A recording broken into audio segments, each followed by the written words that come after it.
Kemudian untuk metode data collection and sampling ini juga tidak kalah penting ya. Di sini Anda bisa mengidentifikasi kira-kira respondennya ini nantinya ketika Anda terapkan di Indonesia atau di lingkungan sekitar Anda yang akan Anda teliti itu bisa nggak? Kalau misalkan itu bisa dan Anda merasa mampu, Anda punya link menuju ke konsumer itu, saya kira ini tidak jadi masalah. Kemudian kita masuk ke pengukuran. Nah, ini yang tidak kalah penting. Nanti kayaknya ditampilkan di tabel khusus untuk yang pengukuran atau kuesionernya. Kemudian ini ada pembahasan juga pakai CFA. Ini pakai PLSM berarti ya, pakai alat analisis PLSM. Mungkin karena modelnya lebih kompleks ya, walaupun potensinya 3, tapi dia mungkin ada beberapa turunan atau beberapa dimensi. Coba kita cek ke bawah lagi. Discussion turun, theoretical interpretation, kemudian turun lagi implikasi manajemen, kemudian turun lagi sampai ke bawah, keterbatasan, future direction, daftar pustaka, tidak kalah penting ini, kemudian turun lagi ke bawah. Nah, ini yang tidak kalah penting adalah artikel ini relatif lengkap ya, karena apa? Dia menghadirkan kuesionernya secara langsung, jadi sangat praktis. Kita tidak perlu cari dukungan artikel yang lain untuk menemukan pengukuran atau indikator dari masing-masing variabel yang akan kita teliti. Nah, ini bahkan di sini secara lengkap ditampilkan juga indikator untuk masing-masing konstruk atau variabel dan dimensinya. Rupanya di sini ada dimensi, makanya tadi di atas walaupun modelnya relatif sederhana dia pakai PLSM ya, bukan pakai SPSS. Nanti saya jelaskan lebih detail soal itu. Nah, di sini ada information search, tadi variabel pertamanya information search.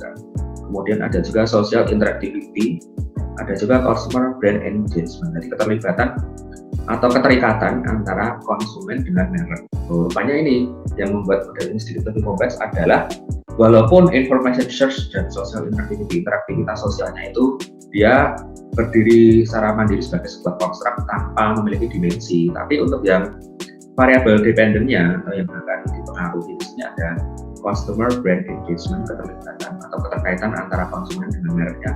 Ternyata terbagi menjadi beberapa dimensi.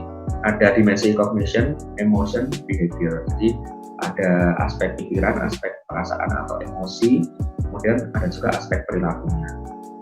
Kemudian dari sini ada juga brand resonance atau penguatan merek itu tadi, atau resonansi merek. Ternyata dia juga punya dimensi. Ada 3 dimensi yang membentuk konstruk brand, konstruk atau variabel ya, brand resonance. Ada behavioral loyalty, attitudinal attachment, sense of community, active engagement. Ada 4 dimensi ya.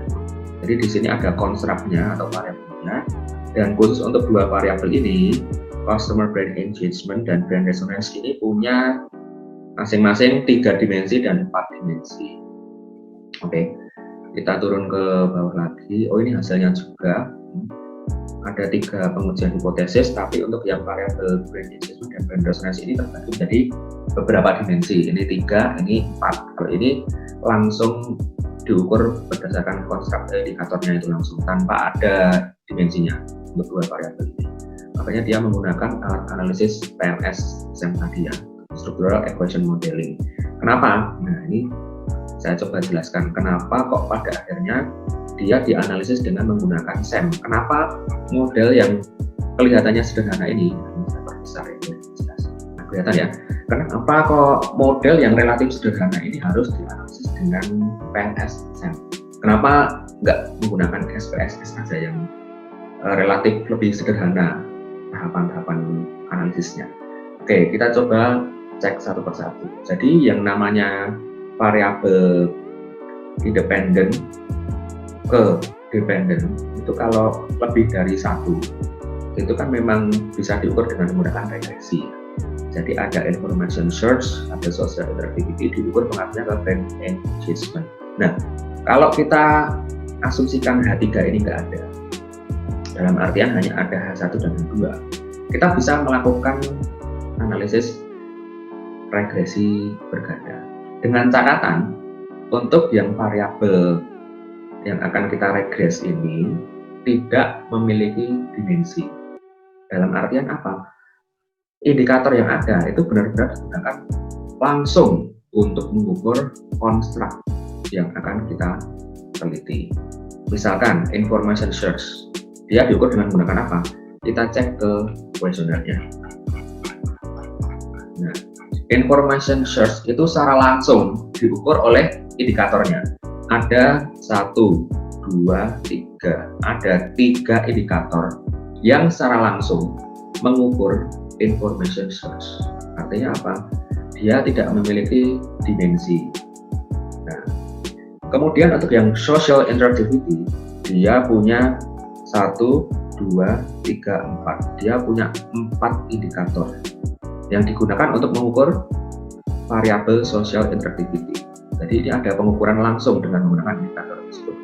Tapi untuk yang brand engagement atau keterikatan antara consumer dengan mereknya, ini diukur dengan menggunakan 1, 2, 3. Ada 3 dimensi, masing-masing variabel kognisi atau aspek pikiran yang terdiri dari indikator 1, 2, 3. Ada 3 indikator. Kemudian ada juga emotion, jadi ada 1, 2, 3, 4. Ada 4 indikator.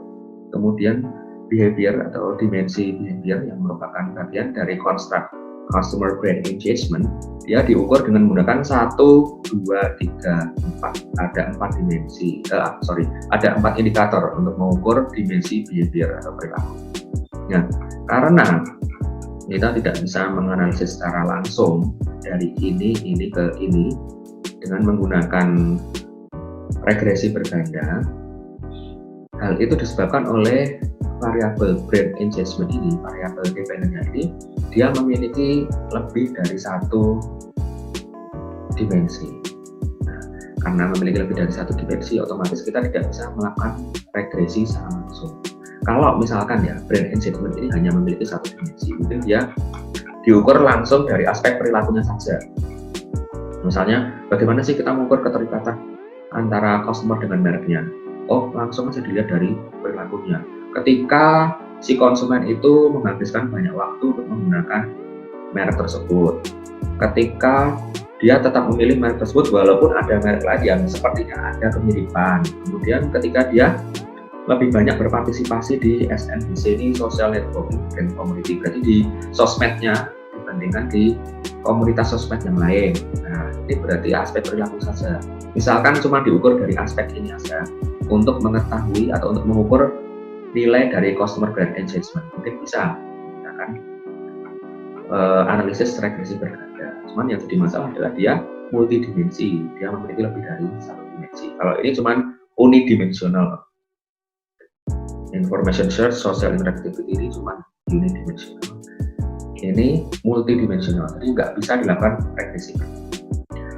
Kemudian untuk yang alasan berikutnya, karena ada 2 variabel yang bisa diposisikan sebagai dependent variable kalau dalam model ini.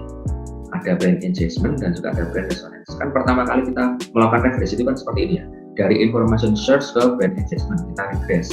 Kita ukur berapa besar pengaruhnya, nilai pengaruhnya. Social interactivity kita regress ke brand engagement. Kita ukur berapa besar pengaruhnya. Dari brand engagement kita regress lagi ke brand resonance. Nah, ada berapa tahapan? Banyak kan? Ada 1, 2, 3. Nah, ini ketika kita menggunakan PLS atau menggunakan SEM akan dilakukan pengujian secara simultan. Di structural equation modeling, dia kelebihannya adalah sebuah model itu ketika kita gambar dan kita analisis secara langsung, maka hasilnya akan diketahui saat itu juga setelah analisis dilakukan. Jadi hanya menggunakan 1 tahap, kita bisa langsung mengetahui keterkaitan antara H1, H2, dan H3. Jadi pengukurannya bisa berlangsung secara simultan. Itu lebih praktis kan dibandingkan ketika kita melakukan regresi 1 per 1. Nah, 1 di regress, H2 di regress, H3 di regress. Nah, kelamaan. Ketika kita pakai SM ya atau PLS tadi langsung 1, 2, 3 ini ketahuan hasilnya dengan 1 kali olah. Ya, itu alasannya kenapa kok model ini dieksekusi dengan menggunakan PLS atau SEM. Walaupun kelihatannya relatif sederhana. Itu saya harap Anda bisa paham. Oke, ini saya kira sudah cukup ya untuk review artikel ini. Kenapa dia saya ACC?